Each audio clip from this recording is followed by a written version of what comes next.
we know how to shut those things down. So I want to go ahead and introduce you to some very amazing women in business and in faith tonight. So we have Cece McGowen-Dove. And tonight, Cece is a vice president of a bank. And I'm going to let Cece talk a little bit about who she is and how God has impacted her life, and tell her a little bit about her story. And the next person we're going to talk to after that is Virginia London Shank. Just want to make sure I'm saying your name right. Virginia. Yes, Virginia. Mm-hmm. Yes, we're going to talk to her as well. Virginia is a master realtor, and she's been in real estate for over 15 years, and also is the owner with her daughter. She's the owner of a stationery company, which is a Christian stationery company, which is so amazing and cool. And we're going to let her talk a little bit about that as well. Nicole, are you on? Nicole is here. Yes, I am. Okay, I just didn't see your camera. We're going to be talking to Nicole. Nicole, I want you to say your last name because I mess it up every time I say it. Nicole Gye'Nyame. Nicole Gye'Nyame. And I want to say it differently, but I don't want to mess up your name. So I wanted you to say it. Well, when people look at the spelling of it, it can be something else, but it's just Nicole Gye'Nyame. Nicole Gye'Nyame. Thank you so much, Nicole. Nicole is she works for the North Carolina Department of Transportation as an analyst, but is also a multipreneur. What that means is she has multiple entrepreneur type things in the works. She's doing so many different things, and I'm so excited for her to talk as well, to tell you a little bit about it. Not only because, what she does during the daytime is so different than what she does in her business that she has. I just thought it was so innovative and cool, some of the things that she's doing. So I'm really looking forward to her sharing a little bit about herself as well. And I know we didn't put Crystal Finch on the ballot today, but I really wanted Crystal to be on to share some of her story. Crystal is quite amazing lady. Crystal is the owner of Stay With Family, and she is doing an amazing job with her business. She works in home health or home care services. And she has an agency, and she's totally amazing. I wanted her to share some of her story tonight because some of the things that we talked about, I think it's really going to touch some of you ladies tonight. So why don't we start with Cece though? Cece, I'd like you to talk a little bit about yourself. Share your story. Who is Cece McGowen-Dove? Who is she? Tell us a little bit about that before I get into any of these questions. We want to find out about you. Sure. Cece McGowen-Dove is a wife of 18 years come June to a wonderful man named Ramel McGowen-Dove. I have 3 beautiful daughters, 19, 16, and 8. I feel like my 8-year-old is a teenager because she acts like her siblings. And so for me, that is my favorite job, is just being a wife and a mom to my girls, because they're everything, literally. They keep me going. My husband holds me accountable to everything. And for me, family is so, so important. And so my employer knows that I have a very healthy work-life balance. That 5 o'clock come, deuces, I'm out. I will catch you guys on the flip side, literally. During the 9 to 5 time frames, I work for Truist. I've been in banking for the past 15 years. I've had various roles within Truist, but prior to being in banking, I was in the military for 8 years as 3 different jobs I had. I started off as a maintenance mechanic, also started doing water purification. And then I also ended as being a generator mechanic. So I think that's my favorite thing that my husband loves, is that I understand the things of mechanics, because he loves car stuff. And so I just come with a lot of different experiences. And I believe that all the different experiences that I've gone through has brought me to the opportunity that I've had with Truist. Started off as a teller, worked my way all the way up to management. And as a manager, I've been able to kind of create my own role because I've been a senior manager for many, many years. And so my day-to-day actually is complex, to be honest with you. So I do have a branch that I manage, staffed of 4. But I spend 70% of my time doing business development and community outreach. And so I do a lot of financial literacy within the schools, different sorts of the community. I will also do financial literacy when it comes down to different businesses. I have my own portfolio in which I do serve. But my favorite part of my job is just being able to educate anybody about their finances. I don't know about you all, but I came from humble beginnings. I have 12 other siblings in which my parents raised in our household. And we didn't have everything. I grew up on hand-me-downs, I grew up on eating oodles and noodles and sandwiches. I really understand what it means to struggle, but I don't use that as a crutch.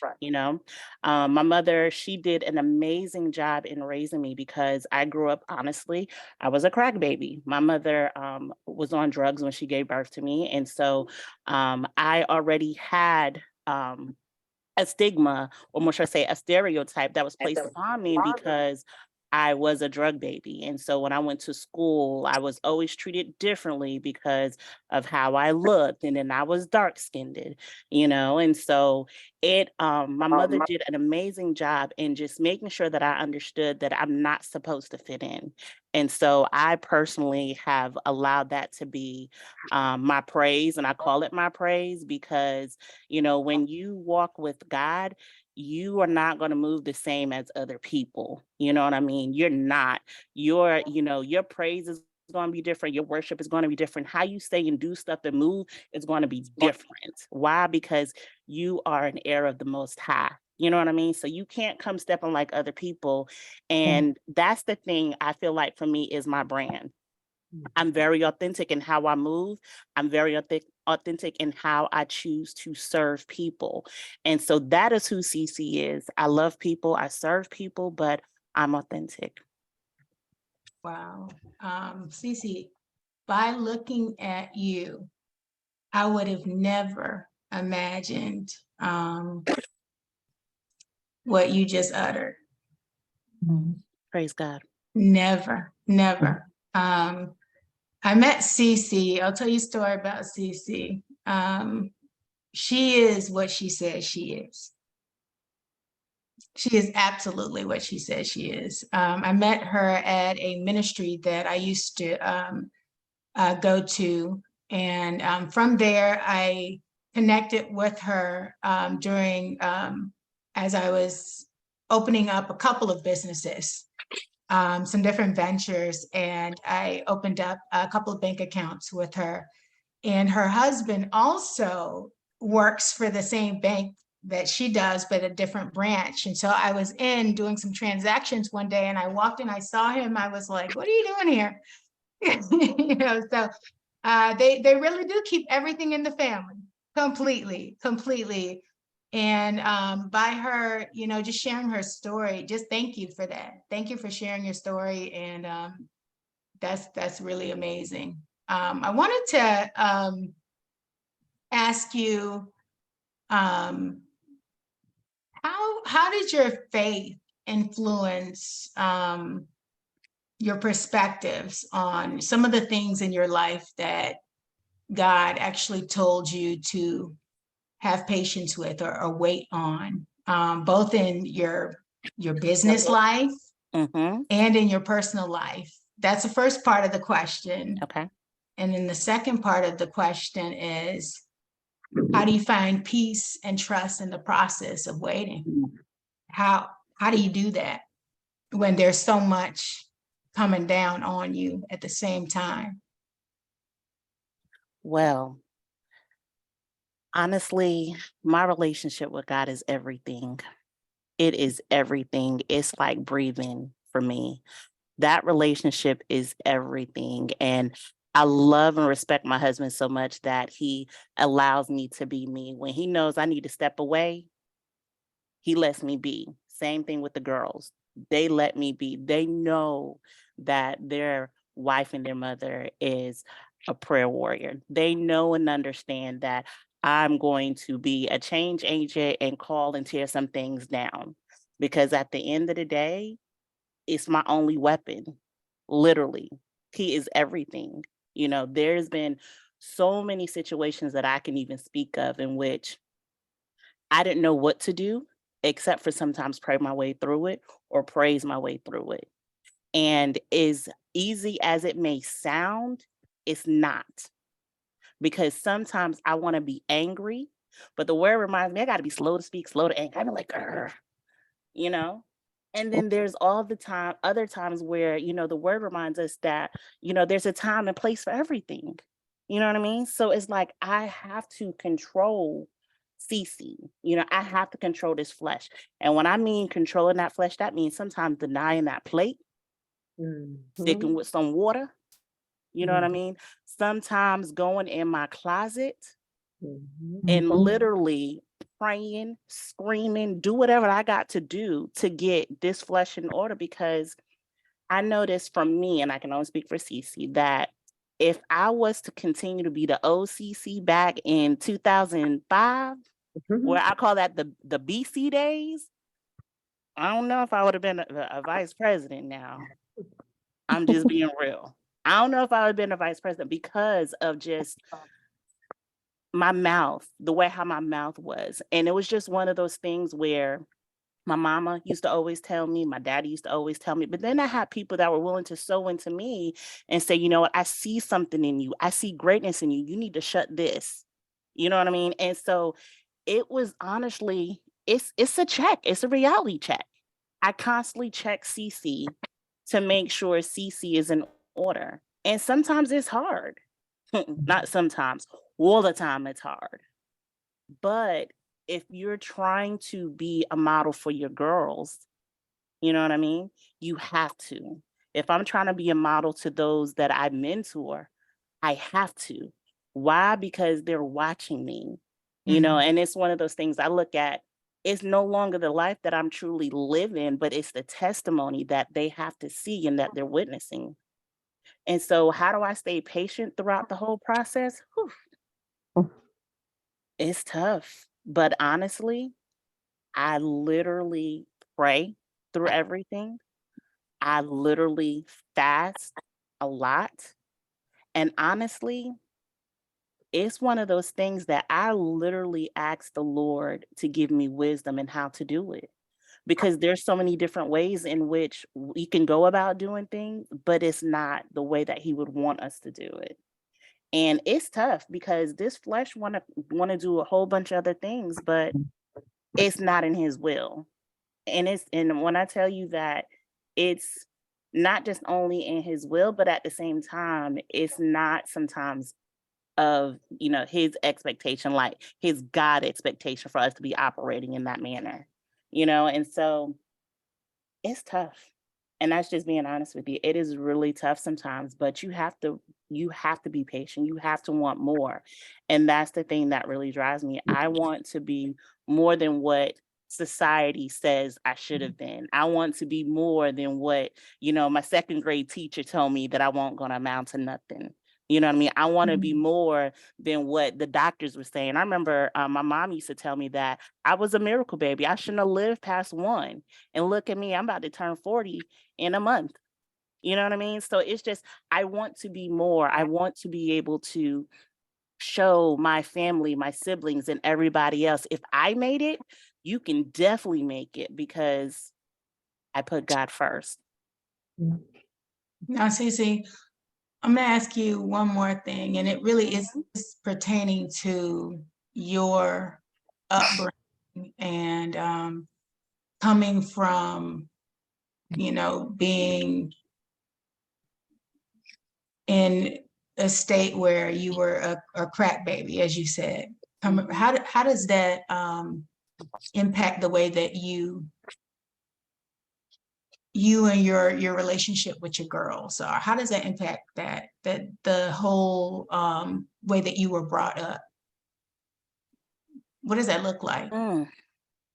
So with my girls, I help them to realize that coming from humble beginnings and knowing the life that I personally grew up in, it's one of those things where I want them to know it and respect it. I don't want them to feel as if, now that mommy and daddy are doing a lot better than what they were both raised, that we're going to go and mismanage money, or we're going to go and live a life that is lavish. No, we're going to be mindful of how we live our life, still serve other people, but at the same time, making sure that we're not falling into those generational curses that our family is used to. My family is used to growing up on a system. I'm not. And I tell my children all the time that there's nothing wrong with people growing up on the system. That's for one, because I grew up on the system. However, it's there for a temporary purpose to help you get on your feet, not for you to continue to take advantage of it. And so my girls understand that it's there for a purpose, but it's not for them to take advantage of. So it's like, I don't want them to ever fall in the traps of doing drugs, drinking. Even I know it's there and they may be tempted. And I told them, I said, temptation is there, it's going to happen. However, you don't let that succumb you. You are so much more better than that. And so it just really motivates me to allow them to see everything that I've gone through. And I tell them, I said, I went through it so you didn't have to. You want to know literally place by place, side by side, how it completely went down? I will give you the whole play by play. And so that just really encourages me to make sure that I allow them to see and experience life, but not to allow them to use that as an excuse. Be better. Amazing. Thank you. The next person I'm going to talk to is Nicole. Nicole, if you want to, actually, it was Virginia. Sorry, Virginia, you were the next one that we're going to talk a little bit about. So Virginia, tell us a little bit about yourself. I want to hear your story from the very beginning. Want to know who you are, and why you decided to come on tonight to share, and what you need people to know about you. Hello, my name is Pergina, and I am from Illinois. I moved here in 2014, but let me tell you a little bit about myself. I'm Pergina from Illinois. I was married for 20 years to my first husband. We have 4 kids together, 2 blended. So I have 2 bonus kids, and then I have 2. And so we were married 20 years. We moved from Illinois to Utah. And yes, Illinois now. So we stayed in Utah, raised kids. My oldest daughter is 33. My son is 30. And then I have another son, he is 28. And my youngest daughter, she's 27. And so, like I said, it was a blended. We moved to Utah because he was an engineer. So we decided to move there, and that's when I did a lot of my real estate. I'm a realtor also. And let me tell you, following my husband to Utah was just like, I don't want to go there, but God had plans for us. Like Jeremiah 29:11, I know the plans that I have for you.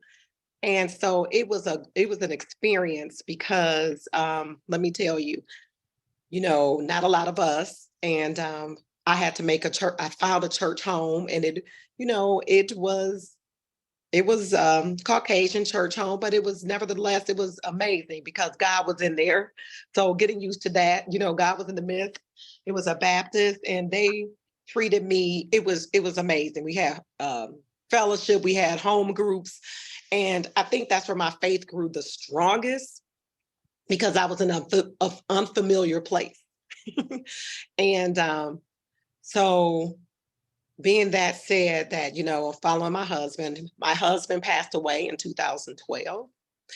That was heartbreaking because it was so unexpected. He had a tooth pull, and I had to perform, like, it's kind of still hard to talk about it, but I had to perform CPR. Who would have ever thought of a tooth being pulled?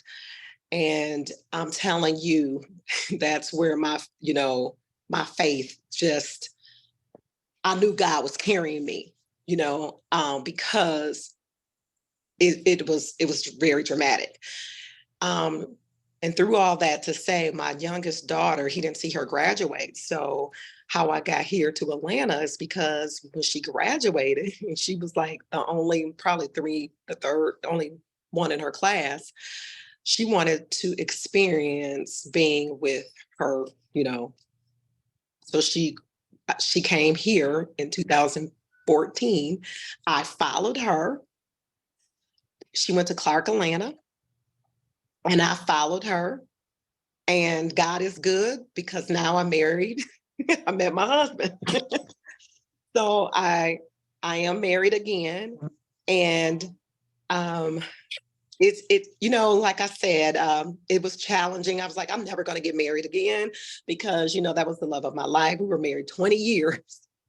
And it was something that, when I followed my daughter, I didn't let her know I was coming, but my real estate was good here. So I didn't have to take the test over her. I was like, okay, I'm going to do my real estate. And as soon as you graduate, I'm leaving. But God had other plans. I met my husband that I'm married to now.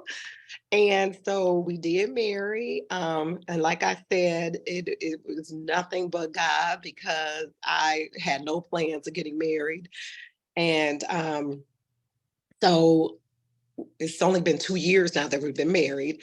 It's challenging, like I said, but faith.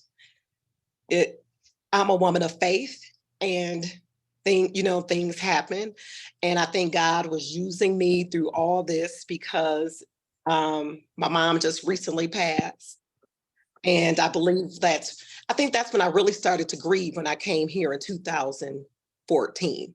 And you're in Atlanta? Yes, here in Atlanta. When I moved here from Utah in 2000 to follow my daughter, after my husband passed in 2012, she was just like, she graduated from high school. She said, Mom, are you gonna come and follow me? And I was like, no, but I was in my head, let me see what I have to do to get my license and everything. So I did end up following her, and then I said I met my husband. But I think the grief really came because of change. Like I said, I had a fabulous church home family up in Utah. We had our small groups. And so coming here, starting all over again, I think like that's when the grief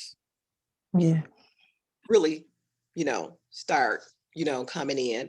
And again, I am a woman of faith. And like I said, I hold on to God. My favorite scripture is the one with I am the vine and the branches. You can't do nothing without me. And you really can't. You can't do anything. And so I just kept holding on to my faith. And like I said, I joined Word of Faith with Bishop Bronner. And that's just been a blessing, because every day is a journey. And you're going to come with different things. So I say prayer is your weapon. And he always say that prayer is your weapon. And it is so true. And so my mom recently passed in June. So I'm dealing with that. And it was her first Mother's Day without her. So, and then it's just like bam, bam, bam, something, April, her birthday, May, Mother's Day. Then June, it's going to be her year that she died. So it's really, really, really been rough for me. And like Cece said, it's nothing but God. I'm glad that my mom taught me at an early age about faith, making us go to church, praying together, because prayer is our weapon. And it's just amazing how God continue in my walk in life. I mean, we're always going, it's a daily battle. It's a daily battle that we have to stay on our knees. We have to pray.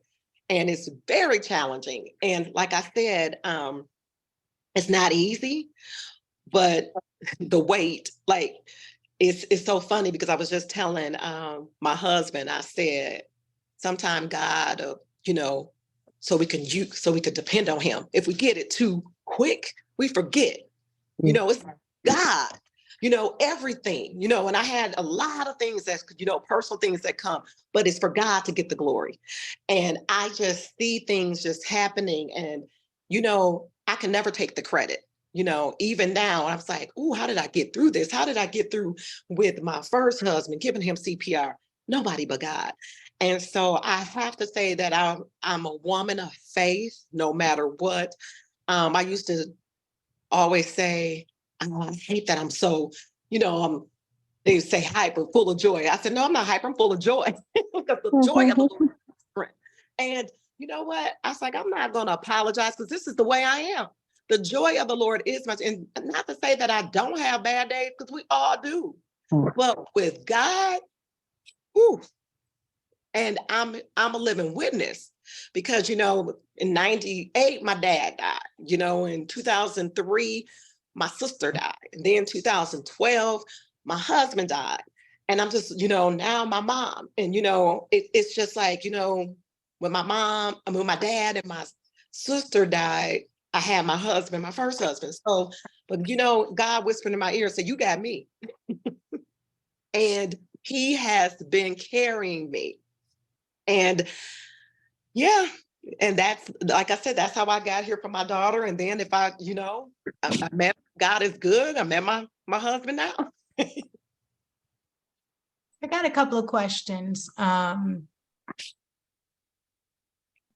First, I wanted you to, what advice would you have for other women of color who may be struggling with the weight of all the external pressures and the expectations in their personal lives and in their business? Because no matter what is happening around you, no matter what's swirling on all around you, you still have to be the business owner. You still have to put food on your table. You can't just sit down and let things just fall down and crumble.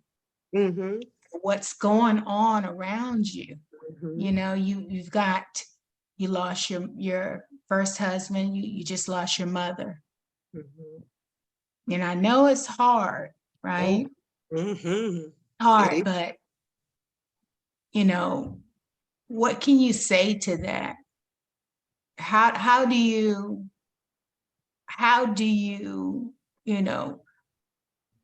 stop, and listen, and how are you going to alleviate that? Mm-hmm. Tell us about how you would, speak to others about that, or what kind of advice would you have for that? Because you're doing it. Yeah. First, I'll listen, because no matter what you're going through, my husband, ex-wife just lost her mother. And that's my bonus kids, grandmother. The first thing to do is listen, because no matter what it's nothing you can say. You just be there to listen. And then when the time is right, God gonna give you the words to say. Because, I used to hear people say, "I know how you feel," but they can't know how I feel because, it's deep. And and then you have some people that's angry at God. So you got to be careful, So my thing is to tell, like, when they're ready, what helped me, my experience, like right now I'm going through a grief class. I didn't go through it with my husband. I didn't go through it with my sister. I lost her in 2003. I'm going through it now. And let me tell you, it's helping me. And I will tell somebody that stay around people that are connected to God or just positive, because that's what's going to get you through. I'm sorry, but nobody that's going to the clubs, they can't help you. I mean, it might for a little while, you like do all this. And I'm gonna tell you another thing. I wasn't a drinker, but I drink like because in my business, you go out to these events, you might have a drink. But it's been a whole year, glory to God, that I have not had alcohol. I just recently started putting sugar, like eating just little stuff, but I had stopped the whole sugar, alcohol, and you have to have a strong mind. And I said, Lord, I probably would have drunk myself to death. God knows what he's doing if I would have still been drinking. Not to say that I was an alcoholic, but that's not going to numb your pain. That's not going to help. Only thing that's going to help is staying connected to God and staying with people that are like-minded, because they're the only ones that can help you. And I will tell anybody, just stay, if that's your thing, read, never stop learning, always educate yourself, do what, I noticed that I picked up, since my mom died, picking up little stuff, shopping. I was like, oh, Lord, help me with this, because that's temporary, and you got to be careful too, not to look at social media. Like if you see that, it's, because a lot of stuff that's times ain't true. Like I'll get on social media to look at positive things, but when it's taking you the wrong way, because a lot of stuff, people are idolizing it and making it their God. Mm-hmm. And sometimes you got to know when to back off. So I would tell people, just, to the people that's grieving, that lost loved ones, it hurt. You're going to have to go through it. But stay with positive people. Pray. Whatever it is that you do, just stay connected to God, and stay with get a group like this. This is beautiful. This is beautiful, because you have to talk it out. And you can't compare yourself to nobody. I think that's the biggest the devil, comparison.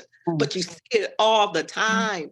And that is, you know what? It's so sad that people are looking to social media as God and looking at, and that's wrong. And I'm like, I'll use it for a platform to build women up, because I love women. I love, my mom told me before she died, she said, "You a great woman of God." And I'm like, she prophesied to me, and I want to be able to lift women up. I want to be able, be transparent, be authentic, because you know what? That's what's going to help. Your testimony could help somebody else.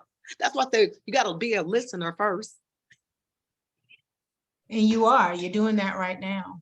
Mm-hmm. There's somebody that's listening to this, and they're going through the same thing that you're going through.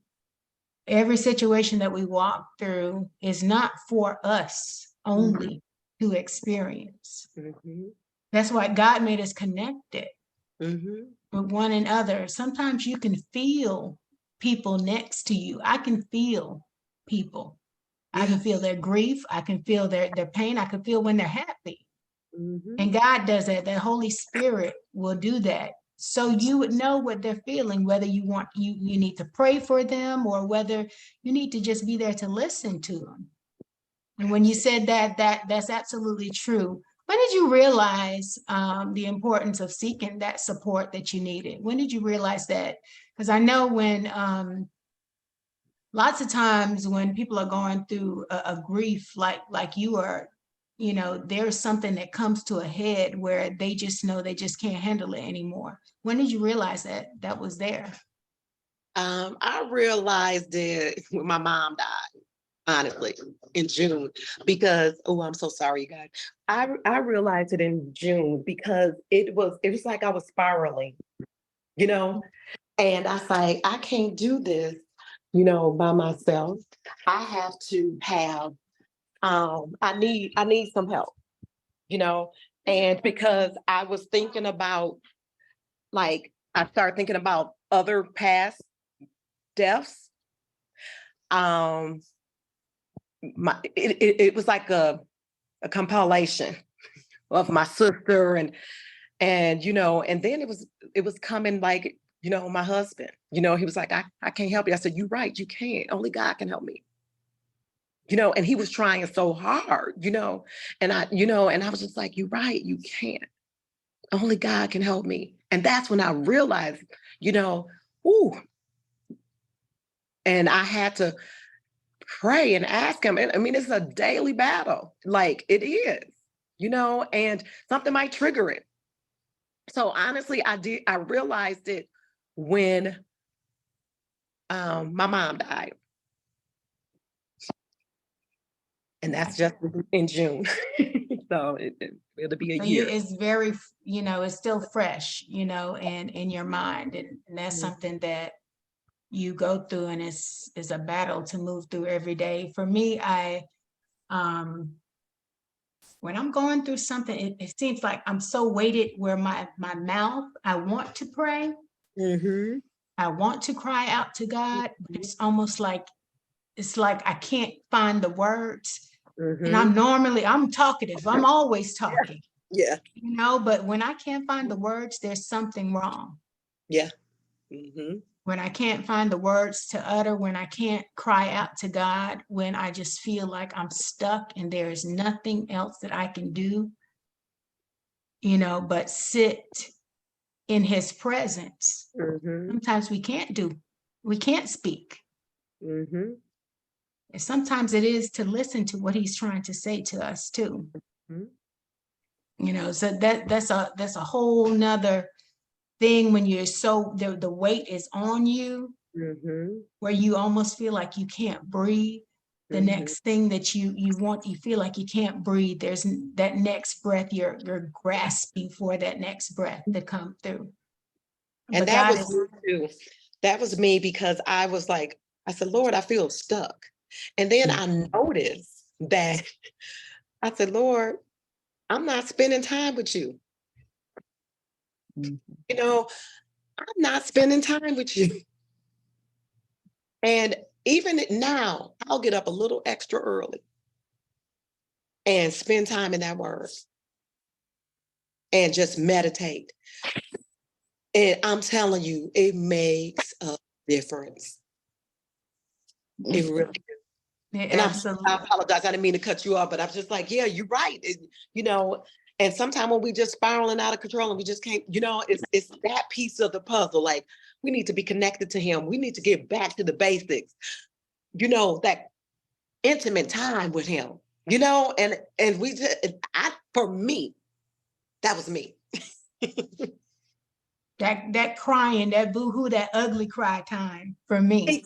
Exactly. That's that ugly cry time where I don't want nobody to see it. Yep. That's that for me, where I just started walking in the morning again, since it is warmer now. And here I'm in North Carolina.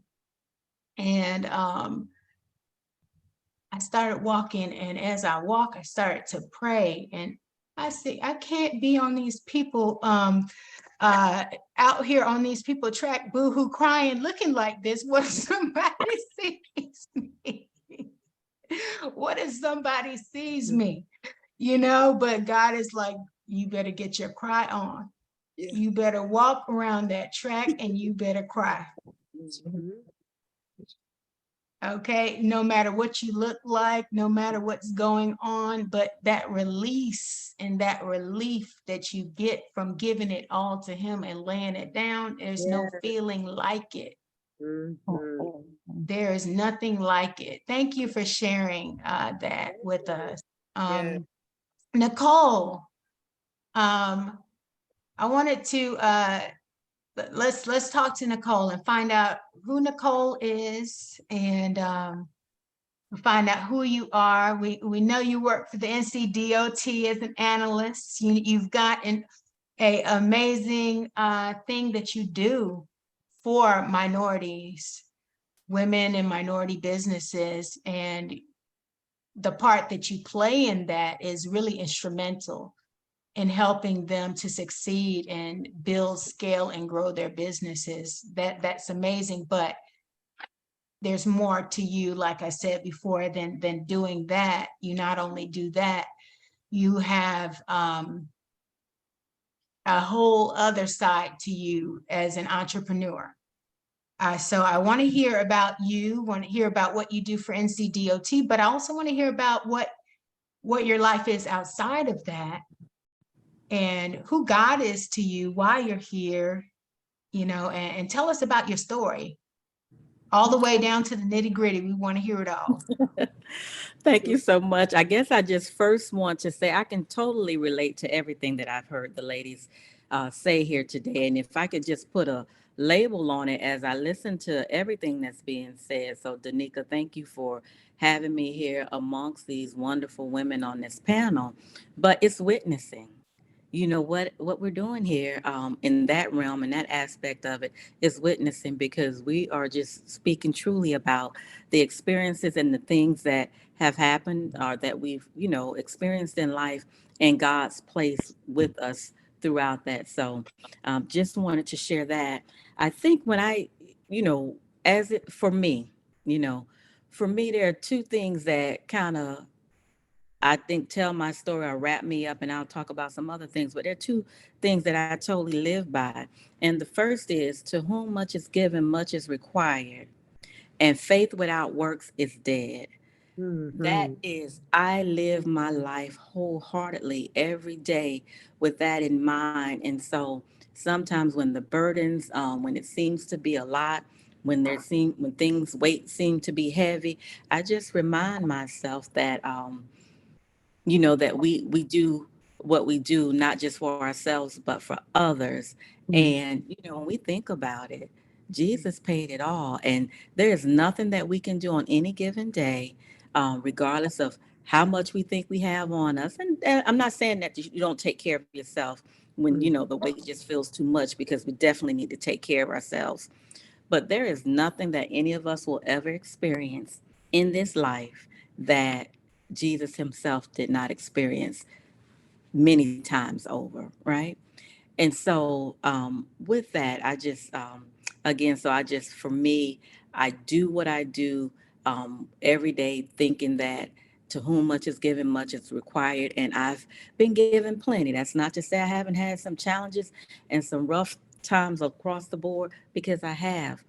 But through it all, God always makes a way, and my life always seems to elevate up.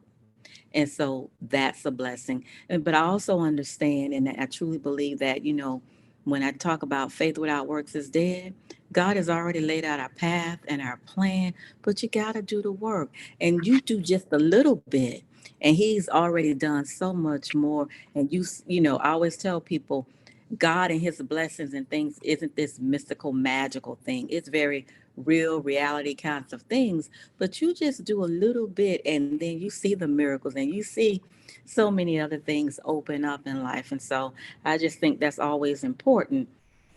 What I want to go back and say is, I am married. I've been married. This year will be 27 years that I've been married to Nicole Gye'Nyame, and we live here in Wake Forest, North Carolina. I attended school at Bethune-Cookman College in Daytona Beach, Florida, for my undergraduate degree, and then I transitioned to Bowling Green State University in Ohio, where I got my master's, lived there for a few years, and then we moved here to North Carolina. Um, and throughout my career and my life, from a child, I have always been about service and serving. That is, and I don't mind serving others. I know it's not always comfortable for a lot of people, but I believe in serving others. And one thing I think is important, when you've been blessed and given certain things, no matter how much or how little, when you can serve, when you understand that everything comes from God and is of God, you don't mind serving and giving back. And when you've been served well, you understand the importance of serving others well. And so that is me. Sometimes some people don't know how to take it. They don't always understand that. And that's okay. And sometimes people might even say or think it's being done to get something, to get somewhere or get something, but that's not it. I just truly come from a place of knowing that I've been blessed many times over. Um, I shared with you all that I grew up in Tampa, Florida. Um, and I share this, single mother, teenage mother.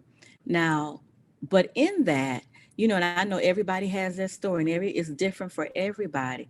But I had such a huge village. I had so many people that poured into me and gave to me. And then even in my situation, you know, um, there was my stepfather that came in, and that relationship wasn't always the perfect relationship, if you will, but it grew into the kind of relationship that a young woman or that a girl would want to have with a male role model as a father figure. Um, but again, there were just so many. I had such a large village. My godmothers were and godparents. Let me just say that I had such strong godparents in my life. I have two sets of godparents, and so they poured a lot in my life. So while there were challenges along the way, as you can imagine, having a young mother, um, certainly there were a lot of that was cushioned for me through that village, and I'm thankful. I don't take those things lightly. And one of the things my mother always shared with me is you have to be thankful for everything, because nobody owes you anything in this life, and so you have to know how to be thankful. So um you know through my education, was pleased, having gone to a HBCU, and then going to what they would call a predominantly white institution. There was a lot of adjustment to have to do there. You At the HBCU, there was a lot of nurturing and a lot of support that I felt there. And then when I got to this, predominantly white institution, not so much. And just some of the things that I experienced there. But through it all, no matter what challenges came my way, and I had many, but ladies, what I can say to you is no matter what happens in my life, and it's been a lot of things, hard times in school, people not wanting to support you, difficult times in my career, in the different careers that I have, and I'll share about some of those things shortly here. Through it all, and I think it's just how God has made me, I always seek and pray to God, and I've known to do that for a long time. And that's why I say I didn't grow up in the church, but something in me has always known that prayer is important, and that's what you've got to do. So, um, you know, and so again, just through all of those life challenges, I've always known to go to God and give it to Him, and that it will work itself out. So, made a lot of mistakes, fell down a lot. But what's the song? I fall down, but I get up. Have fallen down many times, but get up. And I just don't let things or people get me down. And that's not to say, Danica, you mentioned about that ugly cry. I've had some crying days, right? And you cry, and you just, but you release that, and then you praise God and thank God. And that's the other thing that I think is key in all of this, is just always having a praise on your tongue, in your mouth, praising and thanking God. So even in the crazy, I always know to say, thank you, God. I appreciate you. And, even when I think about what my sister shared earlier, you talk about growing up, um, in situations or conditions that others might not find ideal. But I've come to this, who's to say what's ideal? As we see, families are so blended and so different now. But I think we focus so much on the material aspects of things. Yep, we need to have our basics: food, clothing, and shelter, right? But people forget about the thing that so many people that have all of those things and abundance, sometimes where is the love, right? And so, when you can grow up with that love and that support, and just learning how to be a good person and having manners, and those are the real valuable things that material things can't get you. And so, I'm just appreciative that in my situation with my young 16-year-old mama, that the God in her, or God Himself, knew what He was going to pour in her to teach her children. So I have a brother. My mom has two children. And with my father, James Dennis, who has passed, and also my stepfather has passed, but I have many other siblings. With my father, one of my sisters and I are very close. love them all. And so, and I embrace all of that, and I don't hide that. When people say, gosh, it's about 10 of us on my dad's side. Yep. And we're very close in age. And so, but that's okay. That's my family, and that's my story and my situation. And I'm blessed in so many ways from that. And, you just can't let other people dictate or make you feel some kind of way about the situation that you've been born in, that you've been placed in, because what we all know on this panel is that God is at work in it all, and he's blessed us. So I'll move from there quickly, because I don't want to take too much time, and just kind of delve into my career. I talked about, just always wanting to be of service. I knew that um, as a child. That's always the position in place that I took in the family. Some call me granny, they call me little mama. They just, my mother often says, I forgot you're the mama. You raised me, I didn't raise you. Um, but again, just serving is something I've always wanted to do. But one of the things that I'm proud of, and I see the progression, and so God has to take you in certain steps so you grow and learn. So when I think about, Danica shared with you all that I work with the North Carolina Department of Transportation as a program analyst too. And simply that means I am what a lot of people you may be more familiar with. They call it a hub coordinator, liaison, or manager. And I'm primarily tasked with looking at our data, but looking at how we can help those minority uh, um, women and minority owned businesses get opportunities within NCDOT. And so what I'm pleased about when I think back over my career, and so when I think back over my career, what I'm proud about, when I first started, still all about service, right? I worked in housing. I worked in the housing authority. And so, when you're a housing, that's kind of helping those disadvantaged or marginalized, primarily African American, but all, other folk were disadvantaged and, marginalized, but helping them with those basic, your housing and the basic things you need, getting a job, so forth. And then as my career progressed, then I was through state government, and then even through some nonprofit work that I did. I worked in the health realm of things. So again, that's kind of, to me, that was kind of like that next level. You got a job, you got housing somewhere. Now you got to look at you know, um, your health. You got to be able to take care of yourself. There are a number of things, especially people of color. There are a number of different things in terms of health factors that, impact us that we have to think about. So did work there for many years. And then after that, worked in higher education. So when I worked in higher education, a couple of things. I taught speech communication. In addition to teaching speech communication, and I did this at Shaw University, I later would join them working in their radio station as a producer for the radio station, and beyond producing, became the general manager, did some talk shows and different things. But in that health, after that health realm, and then working with students, that was a different level of self-actualization and kind of moving up. So now, it was a place of, okay, so the housing issues have been addressed, or you made it through that, you made it through some health things. Not saying they still didn't have that, but you've elevated now to that place of getting an education so that you can improve your life and maybe even the lives of your family members, right? So we're talking about changing some of those generational curses, or changing how we grew up, maybe, or whatever our situation was, good, bad, indifferent, whatever it was, everything should elevate to that next level. So I was able to do that through the educational institution. And then to me, I feel like I am at the pinnacle of service and helping people, because now it's a situation where now it's elevated to folk with businesses, with their own businesses, entrepreneurial minded folk.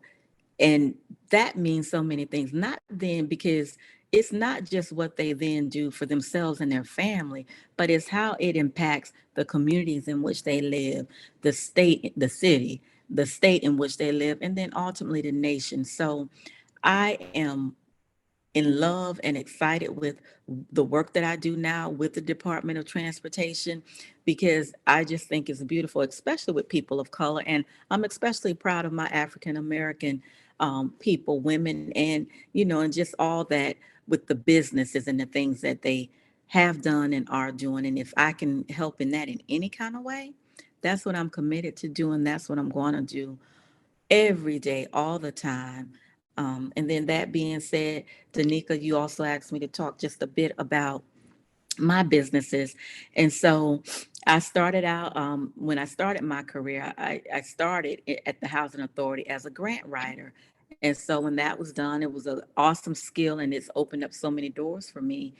But some years ago, when job situations changed, when they said we're what is downsizing, phasing out your department, your area, I had to figure out something to do. But God didn't leave me without any skills and talent. So I did that I started at Lawson Consulting. And so I, did some contract work until my next opportunity came along. And then fast forward that to today, I have BG Premier Entertainment. And I started that because, as I shared with you all, I worked at WSHA radio station, general manager, producer, and and host of some radio programs, some talk programs. But when that phased and went away, I knew that there was still a niche. I had met so many wonderful artists and entertainers, local talent and independent talent, and I knew that was a void that was missing. So I started BG Premier Entertainment with a partner at the time. I had a partner at the time. And so again, what we do with BG Premier Entertainment is just provide independent and local musicians the opportunity to get exposure, and where many of them, and just give them various venues in which they can take center stage. Oftentimes they're backup or they get just a little bit of time.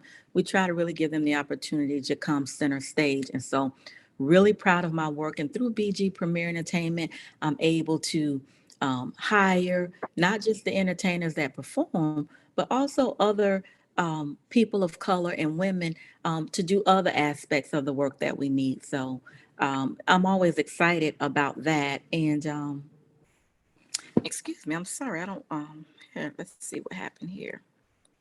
Did I go away? No, you are still here. We can hear you, but we can't see your video anymore. Okay. But we can still Okay. hear you, so you're good. I wanted Okay. you to talk really briefly on your next venture. Tell us about Okay. that really Yep. briefly, and because I just thought that was very cool. And so, as I shared, so BG Premier Entertainment is what I am doing right now. But I have some other passions that I want to follow. I'm very much interested in farming and also, a bed and breakfast. And so, I am, working, praying, and trying to just hear God's wisdom and follow His guidance and direction for moving in that path. But it is certainly something that I feel passionate about, and that I do feel that I know that it's God led. And so how I go about doing that, just waiting to listen and hear God. But I want to feed, I want to get the eggs from the chickens. I want to feed the cows and the sheep, and just all of those things. I love just being outside and using my hand and putting that hard work in. It's so when I am out there, I've had the opportunity to work with a local farmer and just get some of that experience, and it's just so relaxing and free. And when I'm out there, my mind just goes, and it's just a wonderful thing. So I'm excited, and we're just gonna see where God leads. And so I can't wait um, to see you on the farm. Nicole. From the Department of Energy to the to Department of Transportation to the farm. There you go. That's awesome though. I'm going to talk to Crystal Finch. I'm going to invite her to speak tonight. I want Crystal to share a little bit about herself and her story with you, because it really touched me, and I know that it's going to touch you guys too. Crystal, can you tell us a little bit about yourself, your business, and tell us about your story? Well, I'm Crystal Finch, born and raised in Philadelphia, Pennsylvania. I've been living in Apex, North Carolina for 3 years. I'm married. Um, I had 2 children, and I'll talk about that in a little bit. Um, I have my degree in behavioral health. So I've been a helper by nature for 35 plus years.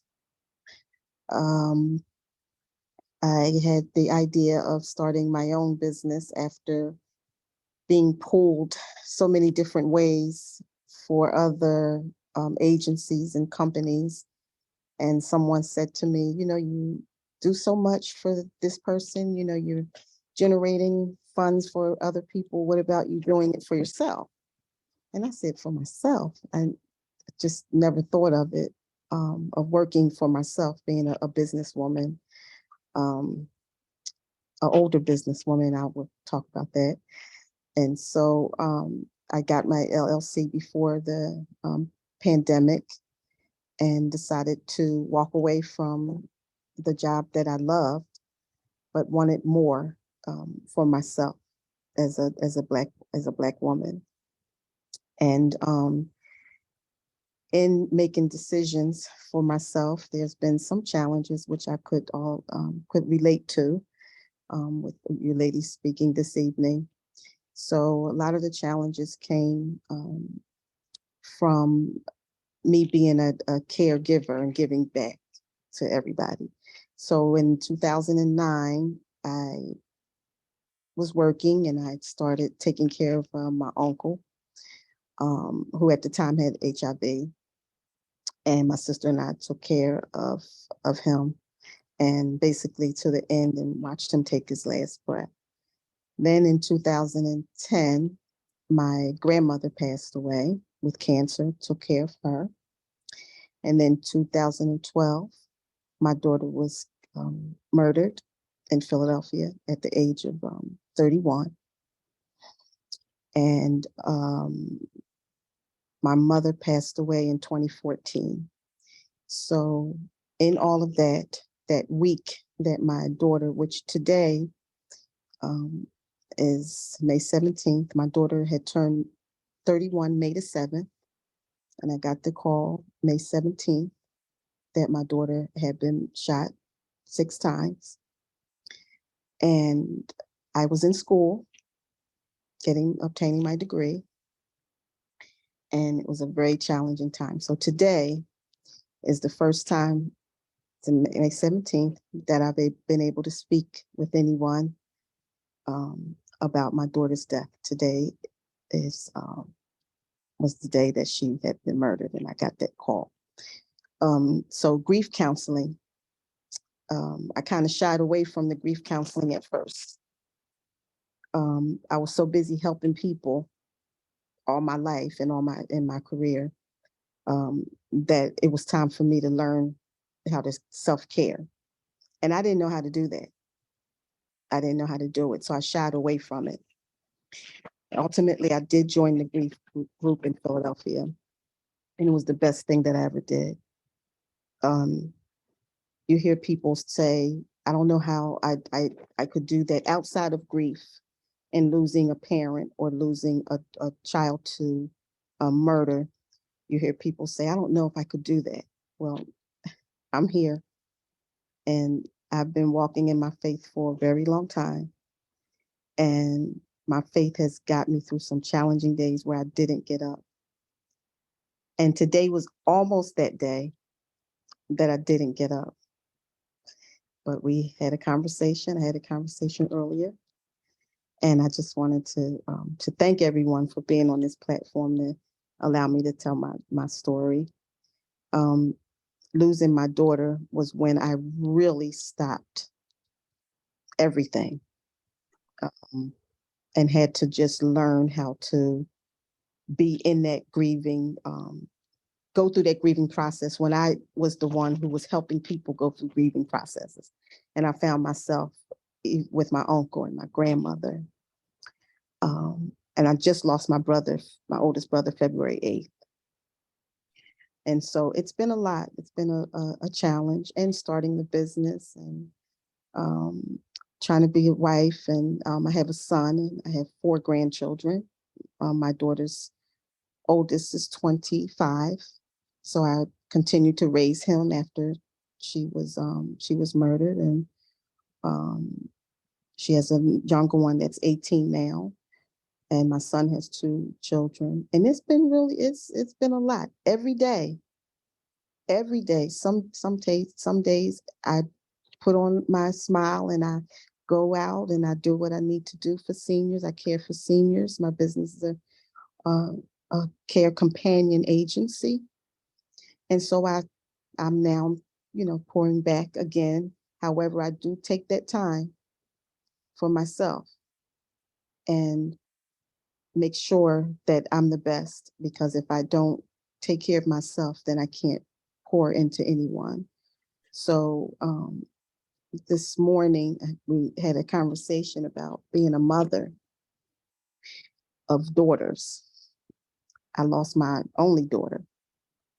And those times when they're teenagers, because I went through the teenage years, and those times when those daughters say, "Oh, you're so unfair. You don't understand. You're judgmental." Be that. I don't have any regrets. And this time and day of raising girls is so challenging with social media. I didn't have to live through that. I didn't have to live through the social media era, but I did have to live through that teenager telling me, "You just don't get it. You don't understand, mommy." And the boy that she was with, the man that she was with, when I met him, I said, "No," because mothers know. And for you ladies that have these girls and they bring somebody home and say, I love them. You don't understand. I don't have any regrets in saying to her, "He's not. I know God didn't send him to you. I know he didn't." And just don't stop loving on your girls. No matter how much you get upset, how much they get upset with you, don't stop. Don't stop. Because this time of social media and all of this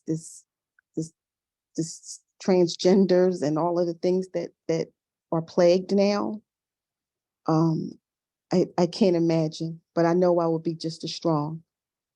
So just remain strong in how you maneuver with your girls, and don't give up on them, because they're going to bump their heads. They are. We did. So the loss that I've dealt with, I think me carrying my daughter for 9 months and losing her at 31 was the most challenging. Even in everything that I do, all of you think heartaches or things that happen on your job, and disagreements with family members and people at your job and some at the church, and bumping heads with everybody. There's no comparison to losing your daughter to a spineless coward that wanted to just shoot and kill. And so love on your daughters. That's the conversation I had earlier today.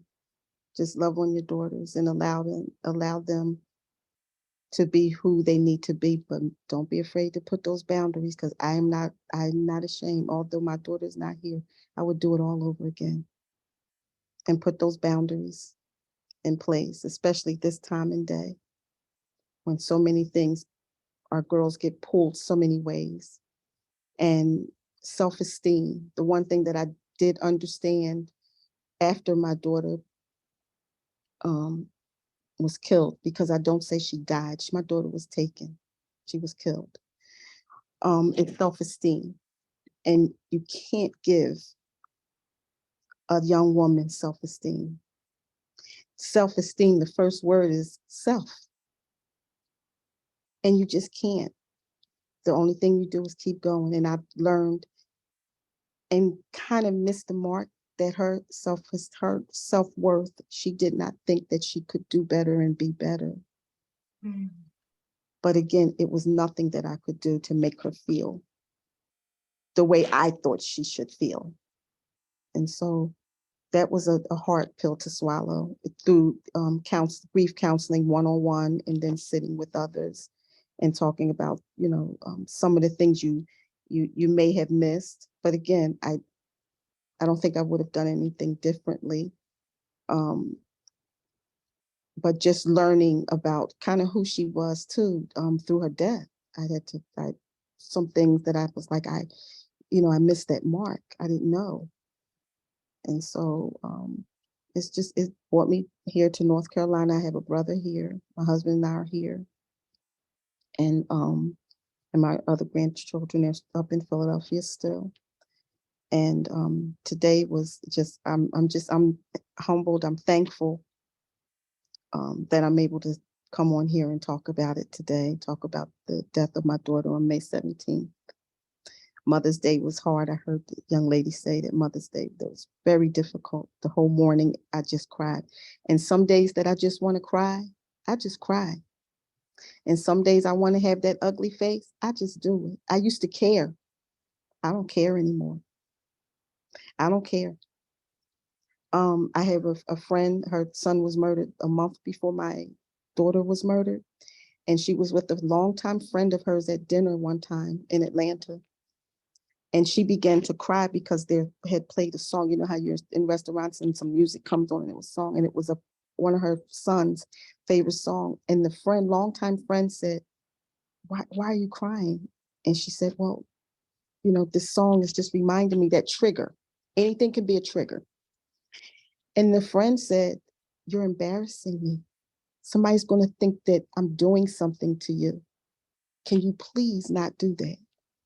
And so to this day, they're not friends anymore. And she went in the bathroom and called me. Mm. I met her June. I met her June of 2012. And I allow her to cry. She calls me sometimes. Sometimes you just don't want to say anything. Sometimes you just need to be on the other end of the phone, listening, like I heard, listening, because I don't want to hear, I don't know how you do it. I couldn't be you.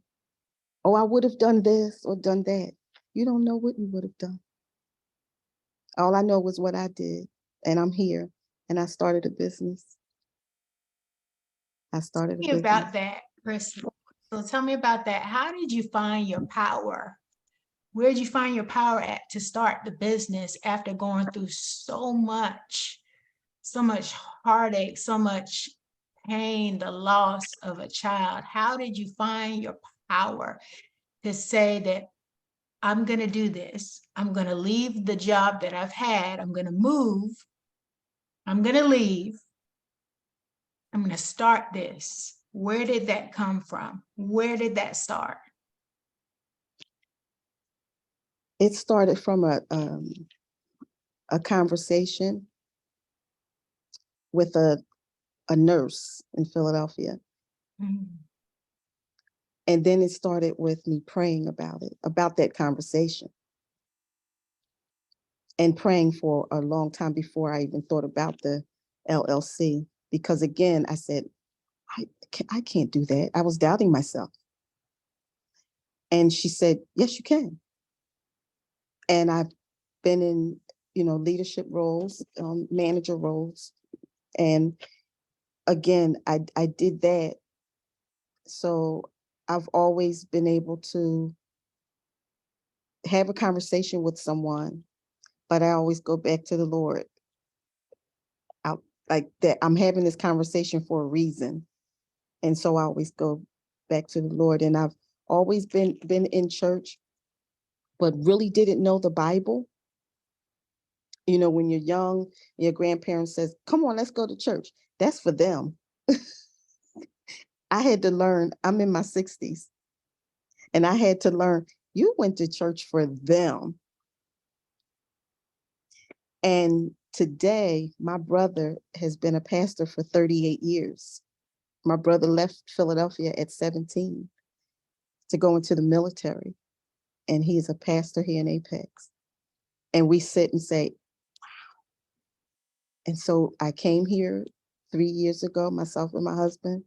We got baptized again as some grown folks and started reading the Bible and understanding the Bible and understanding my journey, and why I'm here with my business, which I love. I am helping seniors, a companion to seniors, and I'm giving back in such a wonderful way.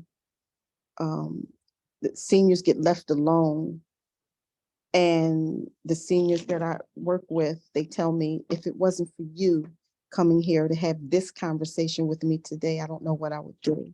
Some family members walk away because they're waiting for that loved one to die so they can get the house, they can get the car. And I'm here with my business to remind them, let them stay where they are. I'm here for you right now, just for a smile. Just go to the store. They want you to go to the store. I have one lady, she wants to eat ribs. I'm here in North Carolina. She wants ribs every Friday. And so she gets ribs every Friday. Every Friday. And I hurt my hand with carpal tunnel the other day. And I kept telling my husband, I got to go to the client because she had a doctor's appointment. And then I got to get there, but I can't drive because I'm taking medication right now. And he said, I'll take you. And so we took her to her appointment yesterday. And when she called, she said, cancel it because you're not feeling well. I said, no, we'll be there. We'll be there. And that's what they need. That's why I'm here. And that's why I'll train staff to do the same thing. Empathy is everything. Compassion is everything, because I just hope somebody pours into me that like I pour into these seniors, and I just won't stop doing that. It's so sad to see them 80 something years old and saying nobody calls to say hi. Nobody called her on Mother's Day but me and my family. Nobody went to see her on Easter and bought her food but me and my husband. So seniors down here in North Carolina and seniors everywhere, if I know where they are and I know they need stay with family home care, I'm going to be there. I'm going to be there. That is amazing. How do you celebrate your small victories and those milestones that you made? Because I know you've got your LLC a couple of years ago, but you really didn't ramp up your business until this year. This year was the year of God-inspired elevation for you, right? Oh, So tell me about these victories that you had. I want to hear a little bit about that. well, coming down here, I didn't have the resources like I had in Philadelphia.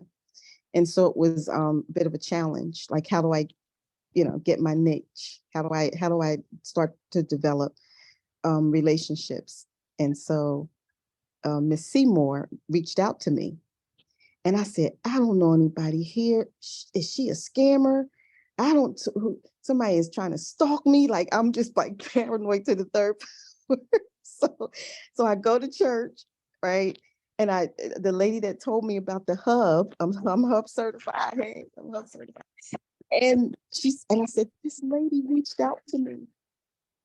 And she said, well, what's her name? I said, this is Miss Seymour. I said, she said, God put her in your life. And from there, I was like, I'm off and running. And I've been off and running ever since I met Miss Seymour. She's such an inspiration for me down here. Some days I was like, Lord, how am I going to do this? I don't have, those same doors that I had in Philadelphia. I walked away from those doors up there for a reason. And my reason and my purpose, I found, was to be here. And today, on May 17th, where I usually would shut down, I would shut down. May the 7th, Mother's Day, and May the 17th, I would shut down. And had a long conversation with Miss Seymour this morning, and we just talked about We can talk about everything. We just met, but I feel like I've been knowing her for a long time. And I'm so glad that that you ladies allow me to share my story. But my business, people pray over my business all the time. I pray over my business all the time. And my husband was skeptical. He just was at first, I don't know. But the Lord, I'm telling you, he has done a 360 and has been by my side and has been chauffeuring Miss Daisy around with one hand. And I'm thankful, and I'm humbled, I'm grateful.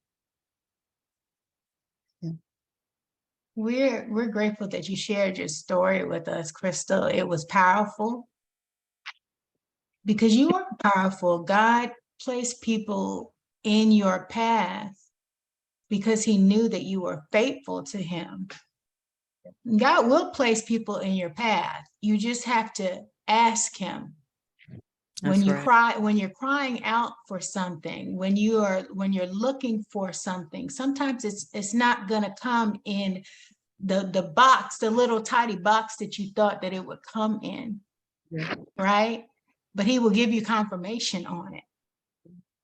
Won't he confirm what it is? If you want that confirmation, he will confirm it to you. Yeah. He I've will heard, for sure. I've heard these ladies and talk about the lady talk about the grief, that process, it starts and then it stops and then it starts again. And I never thought I would be in that whirlwind. To me, it's a, it stopped and I can fall, I can get into that angry mode. I'm human. And I can, and I struggle with this about forgiveness to a man who murdered my daughter. It's hard. Very hard. I struggle with that. I don't know. And I talk to God about it. I talk to God about it every single day. Every day. How do you forgive a man that murdered 110-pound, 31-year-old woman with 2 children and a family and a purpose? So I struggle. And that's human. Yep. And you're not here to do it alone. You're not going to do it alone. He won't let you do it alone. That's not his way. Yeah. He said that he would never leave you nor forsake you. So even when you feel like you're alone, when there's nobody in the room, he's there. If you got to ugly cry, like I said, if you have to ugly cry, which if you got to do that. I used to wear this lipstick called High Kicking Wine. I stopped wearing that. I used to say I hate my lipstick to get messed up, but let me tell you, I don't even know where that lipstick is. I've had so many ugly cries. I don't even care anymore. I don't care anymore. But I used to just, I got it. Where's my lipstick? But this is who I am now, because going through trials, it does change you. It changes you. The crystal you see today is not the crystal before 2012. I can tell you that. But this is a humble crystal and a thankful, grateful that I'm here to talk about this with you ladies tonight. I appreciate you all. So this is what I Thank you for sharing. Yeah. Yeah, thank you, Crystal. Crystal is amazing, and she's a testament to, so many things. She's very humble. She has a very humble spirit. God spoke to me about her. So I knew when God sets you aside and tells you something, I remember it was one morning I texted you, I told you to get up. Oh my gosh. I said, get up. I was going through it was in April, right? That was in April. And so in the month of April, I feel kind of weepy. I feel my anxiety shoots up a little more because I know my daughter's birthday is coming. I know I'm going to celebrate or not celebrate another year with my without my daughter and without my mom and my grandmother. And so she called. She said, "Get up." I slept. I had slept really hard. I'm usually up and dressed and out the house, right? She called. She said, "What are you doing?" She said, "Sounds like you sleep." I said, "I am." She said, "You got to get up. You got to come. You got to meet me in Raleigh." And I'm like, "Oh, now?" And I said, "Well, what's the dress code?" She said, "You can find something. I know you got some slingbacks." Mind you, we just moved last Saturday, right? So we're all packed up. I got everything packed up. I'm up. I said, "Oh God, I'm gonna share something with you." My mom used to always say, "Watch the important parts." If you gotta leave out fast, watch the important parts. And so I said, "I'm getting ready to get up. Oh, watch the important parts. I'll be there." And I got there, and the devil was. I was like, "Not today, devil." I was down the street, and it was an accident. Remember, I told you, and I couldn't get up the street. I could not get up that street until it was a Denali, a truck called a Denali, a huge truck that was in an accident, and I had to wait for the tow truck to get to this meeting with Miss Seymour. But I made it, didn't I? Yes, because when the iron is hot, Yeah. when the iron is hot and when there's an opportunity at play, I said, get up, because God was calling her to get up, and he knew she was in the bed still sleeping. Wow. And there was an opportunity for her there that she was going to miss. Yes, ma'am. And that is so important when God places people in your life to push you, whether, you have a mentor, you have a person that is there to push you and to get you out of your comfort zone, to remove all of those barriers that you're putting in front of you, that your life has put in front of you. Just lifing will put barriers in front of you, which will cause you to stay into one place. And you're also, I wanted to say, when I say the wait, sometimes we're waiting and we're waiting and waiting, and God is saying, go. God is saying, it's time to go, but So you're true. waiting. Yeah. Yeah. You're sitting there waiting when he is giving you the green light to start the business, to, connect with this person that he's put in front of you, to take the next step, to pick up the phone, to write the email, to call the person, to do whatever it is. We're waiting on doing this thing. And I think Nicole said prayer without works is dead. That was the one that was that your favorite, one of your favorites? One of my favorites. Yes. Too. Yeah. Mm-hmm. Yes. So when we're waiting on, we're crying and we're begging for these opportunities, and we're begging God, put this in my way. I need you to open up these doors. I need you to walk, I need the favor of the Lord on my life. And I need these, blessings coming down, blessings coming in, blessings going out. When God has told you to move, Mm-hmm. and And you're waiting. listen. I get a spiritual anger when I see that, and but I know it's a lot of, that's where that compassion comes in too. Like Crystal said, you have to have compassion, and sometimes your life just tells you, can I really do this? Am I ready to do this?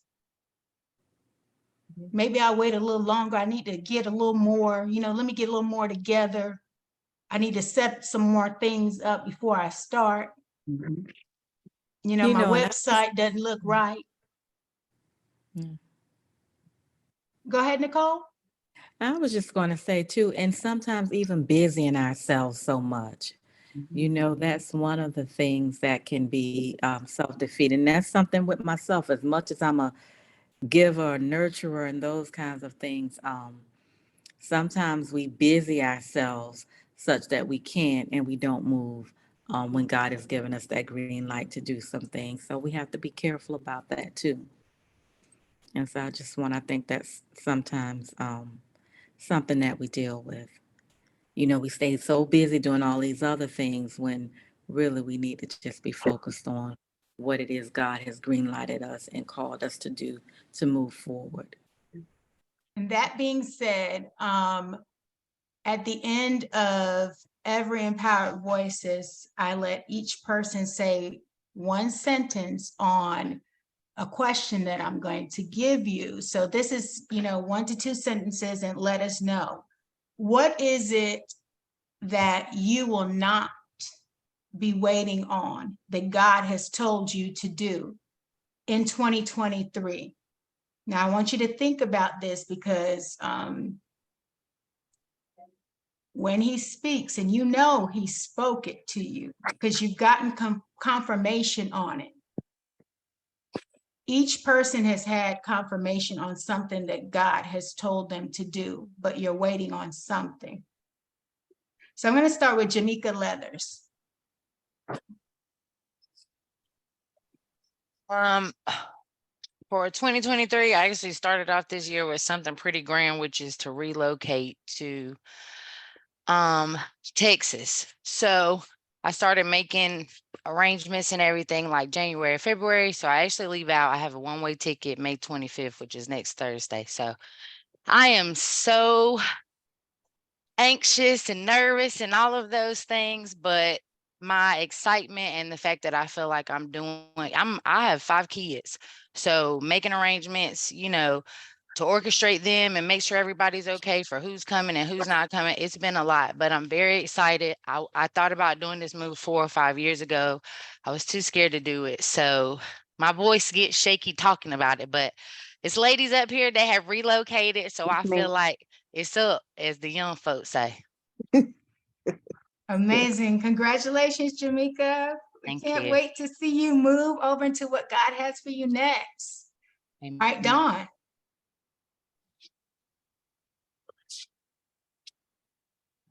Let me put my glasses on so I can see the words that are coming out of my mouth. This is recorded, okay? So and it's recorded in the spiritual realm. So once you speak it, what we know about speaking things. Yeah, you speak it into existence. Yes, So I would have to say, because I'm sure there's more than one thing, but I had a long conversation with a young woman last weekend about writing a book. And I probably got about 3 or 4 in me, but we're going to start with one. Writing a book. That's amazing. I can't wait. Do you know what the title is yet? Nope. Okay. But It'll you know come what to it's me. about? One of them, yeah. Speak it. It's coming. It's coming. I'll let you know when I know. Okay. All right. And Patrice. Good evening. I'm not going to wait in 2023 for the approval of everyone else. Ooh. That on my face. Yeah. I know, right? Snap. That's right. You're not going to wait for the approval of anyone else. I like that. I love that, actually. Thank you for sharing that. Sonia.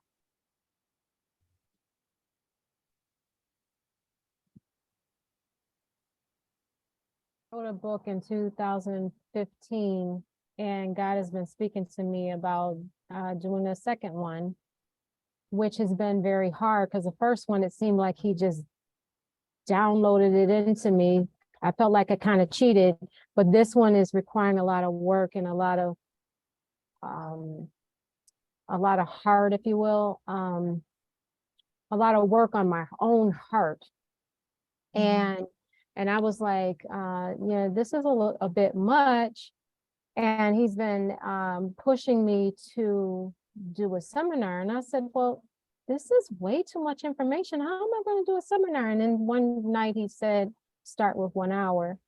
And I've been delaying it. I'm not going to lie. I've been putting it together, but I've been kind of like dragging my feet. But I really do feel compelled to, you know, stop playing around and just do it. So I will not wait to complete this seminar for this workbook that I'm doing.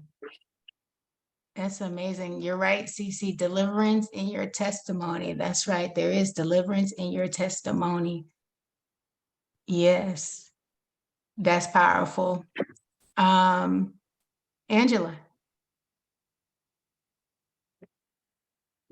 Good evening, ladies.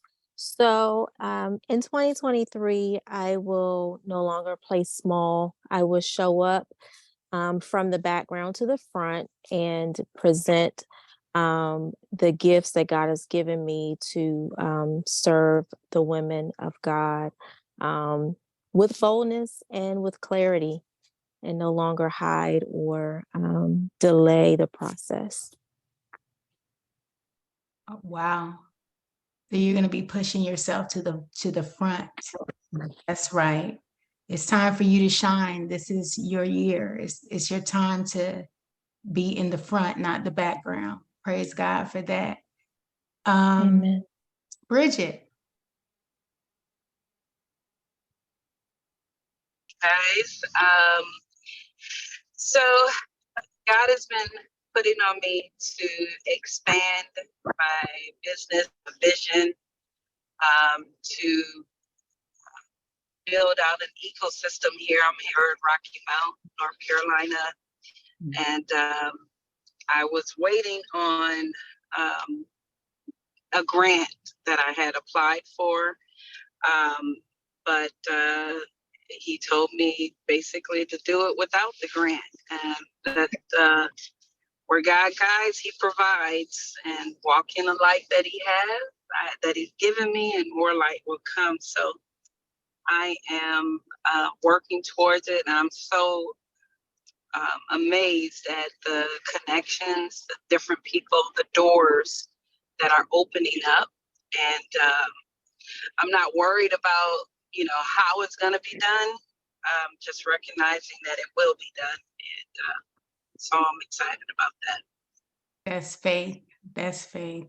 That's right. If he told you to do it, if God told you to do it, he's going to provide a way for it to get done. No matter if we look at it and we see, like, how is this ever going to happen? God will make it happen. He will do it. Alexandra.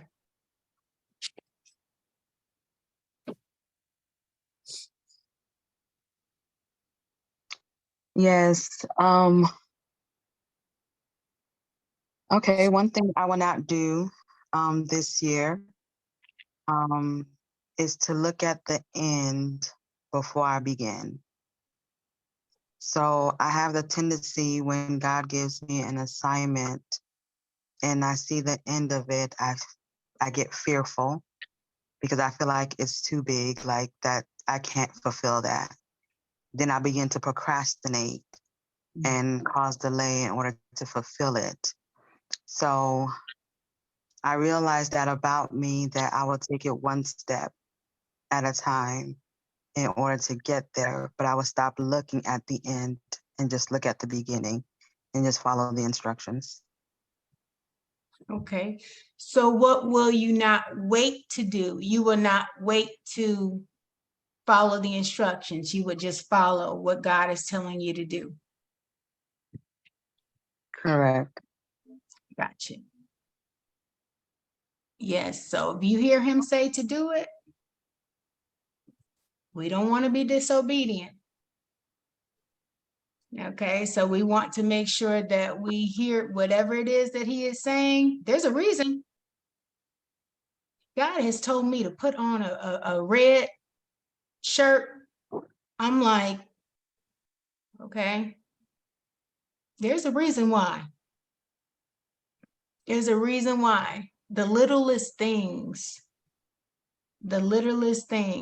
God will have you do, and you would think, people are going to think I'm crazy. Lord, people gonna think something is wrong with me if I do this, Lord. Whatever he tells you to do, whenever he tells you to do it, do it. There's always a reason. There's always a reason behind it. Somebody, it could have meant something to someone that he was trying to show something to. He could have told somebody, you're going to see a woman in a red shirt today, and she's going to come up to you and she's going to speak to you. And when she speaks to you, you're going to know it's me because that's the woman that I sent. Anything, you could be the catalyst for anything that God is trying to do. He can use you in doors, to open up doors for people. He can use you in rooms that you have never been in. Somebody is speaking your name somewhere. That's the God I serve. I would have never thought that I would have been in some of the rooms that I've been in. You know, that wasn't me. But I listened because God said to go there, or God said to reach out to this person. I'm like, that person is the CEO of this. Do you want me to reach out? They're not going to answer my email. He said, reach out. When you would be surprised. When God says to do it, you do it. And things will move in the direction that he will have you going in. Virginia. Hello. Hello. So I'm going to continue to walk in faith and do it. And I didn't tell you about I mentioned the JCCML. When I say walk in faith, I've been talking about expanding JCCML, which is Jesus Christ Changed My Life. They're dateless planners that I'm co-founder with my daughter. So I want to step out on faith and take it. Like I said, I want to go to different cities with it. And you guys, I didn't tell you, you can go to jccmlpaper.com. They're dateless planners with affirmations. And you can order your planner. But I want to start a women's empowerment brunch to empower women because we don't have enough of we always see these brunches and, but we want faith-built brunches and telling women, inspiring women that they can do anything because they are a child of the Most High, and to inspire them because they're not getting enough. So I want to expand the JCCML, Jesus Christ Changed My Life, and do women empowerment brunches. That's amazing. Yeah. So and you guys, may God just expand it and blow it up. absolutely. May he expand it and blow it up to your wildest dreams. He said that he could do exceedingly and abundantly more than we could even ask or hope of, any of that. Yes, think of. So yes. So, and I would love for you guys to check it out. JCCML is doing well, jccmlpaper.com. And you can also, it's on, my daughter is an amazing writer. She graduated from Clark, so she's behind it. And I'm just, support. We go and do events. This year we did a vision board party. So it's just, just doing God's will and just standing on his promises. So that's just being more faithful to, and doing what he say. When he say go, listen. Thank you. And Cece? So I have actually been on a healing journey for the last 2 years. I've been through a lot of trauma throughout my life. You guys heard part of my story. And I've been just accomplishing this past weekend. You guys saw that well, not you guys, but you saw on Facebook that I graduated finally from Liberty University. That was a journey in itself. And I praise God for that. But my desire is to continue allowing God to heal me.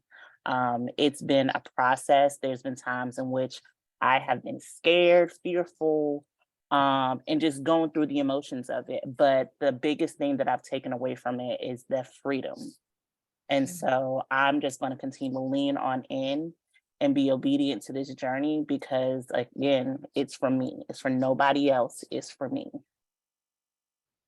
Amazing. Amazing. Nicole. Thank you. I just want to say again, it's just my pleasure to be here with all of you ladies, and I have truly been blessed. For me, there's so many things, but and so I'll just mention them quickly. But just to go more boldly with my business and to just make it grow. So with BG Premier Entertainment, you don't always have to have all the resources. And as it's been said, God will make a way. And so for my farm and that, VRBO, just to boldly move with that.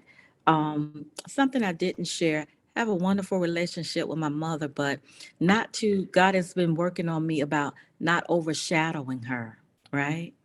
I also help care for her mother. And so just in that, so just learning how to respect my mother as the mother, and that my grandmother is her mother, and though God has given me resources and the wisdom and knowledge to get things done and do some stuff, I have to be mindful not to overshadow my mother in that process, because there's still so much that I can learn from her. And you have to think about their feelings. And I love my mother to death. So God is really working with me on that and showing me how I can do some things differently.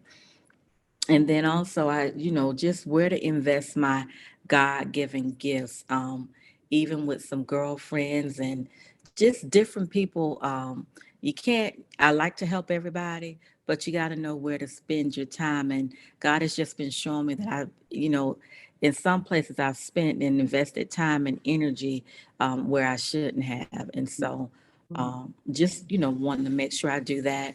And lastly, I'll just share, I didn't, and maybe another time we'll talk about this, but a nurturer, don't have any kids, thought I would have a lot of kids, but it's just not the way it worked out for myself and my husband. But just, I still have the desire to have a baby. I don't have to physically birth a baby. And so, um, just continuing to prepare my life and put things in order the way I think God is showing me some things will be laid out so that does happen in my life. And so that's it. So just trusting and thanking and keeping a praise even in the good days and the bad days. Just trusting God for it all. You're going to be a wonderful mother. A wonderful mother. God will bring that one child that was made to be with you to you. You're going to be an amazing mother. Amazing. Cynthia, you just popped in. We're at the end, but we can ask you this last question. Cynthia, our last question that we had our women talk about was, what were they not going to wait to do this year in 2020 that God has already told them to do? God has instructed them to do something, but they haven't done it yet, or they're in the midst of doing. What is it that God has told you to do that you're going to actually do and fulfill this year?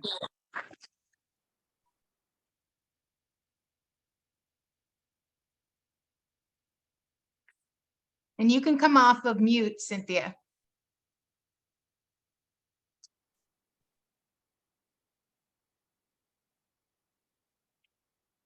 But she might be struggling, not sure. But for everybody else, guys, tonight was amazing. I thank you all. I thank all of the women for coming tonight. All of your stories were so inspiring. Everything that you had to say tonight was supposed to be said tonight. Everything that you shared, God wanted to hear it all the way down to what you were going to do, because now you've made a promise and you said it out loud. And that's what you told God that you were going to do. Whether you're on a healing journey, whether you're going to write a book, and also Crystal, did we finish with you? Crystal. No, you didn't. Go. I'm sorry. Go, girl. I got to hear this one. Go ahead. It's not to block my blessings.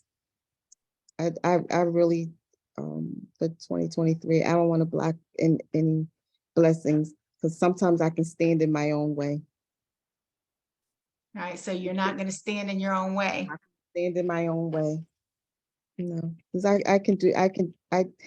you have to know all of you have to know this. It's nice to know all the positive things about yourself, but those negative things that you need to work on constantly. And I've been learning not to block my blessings, because, being a giver all the time and always putting myself out there to do so much for other people. And I have to learn to just not block the blessings that's for me. Amen. Amen. There's things that we all have to work on, that are stopping us from moving to our next level. And the enemy he's right there standing there hoping and wishing that we stay in the same place that we've always been in, and we are constantly in fear, and we're stuck in the place that he has sat there and told us that that's what it was, right? And we do block what God, what God is telling us, what he's showing us, the promises of God. We have the power to block the promises of God because we have our own will. That's something that he gave us, and he will not take it away. That's his word. He gave us our own will. Yeah. So either we lay it down, we lay those things down, and we accept what it is that he's offering. His hands are open. Yeah. His hands are always open. We just have to receive it and believe it and believe what he's saying. All right. So thank you guys. Thank you, ladies, for showing up tonight for another Empowered Voices and the Sister CEO Circle. I hope to see you next Wednesday at 7:30. And each one of you, I would have you invite 2 friends that need to share, because it can't just be us sharing. It has to be, someone else has something that's sitting on their heart that they need to let out, that they need to share and need to talk about, because that's how you grow, that's how you heal, and that's how you learn from other people. You have to release something, even if we release a word over someone's life. I release success over each and every one of your lives, over your businesses, over your relationships, over your connections, over the open doors that you have. I even release closed doors to those things that no longer serve you and no longer serve the will of God in your life. The mindsets that have to be shifted, I release that, a shift in your mindset. I release new people coming into your life that are there to impart into you. I release forgiveness for those that need to forgive and move past things. I release joy into your lives, because God wants you to have joy and peace. He wants all those things for you, and we can't move into our next unless we let go of some of those things that we're holding on to. We don't want those things to keep us into places where we don't need to be. We need to move forward. We need to walk into our next place, our next state, wherever it is in your life that you are, whether you're grieving or you're moving to a new place, or, you're, like I said, I was ending up, you're writing your books, you're doing this is another step in your life. Whatever road that you have to walk through, God is not going to leave you. He's always going to be there. He's always going to be able to stay right there, right next to you. There's nowhere he's going to go but with you. He's going to stay with you. So thank you, ladies, and we'll see you next week. Okay. Yes. Thank you. Bye. Thank Bye, you. everyone. Thank you. Have a good night. Good night. Good Thank night. you. Good night, guys. Good Good night. night. Good night. Be blessed, everybody. everyone. Good night. Say good night. Hurry up. Say good night. Oh, bye, Oh, sweetie. Good night, cutie pie. What you doing up? Oh.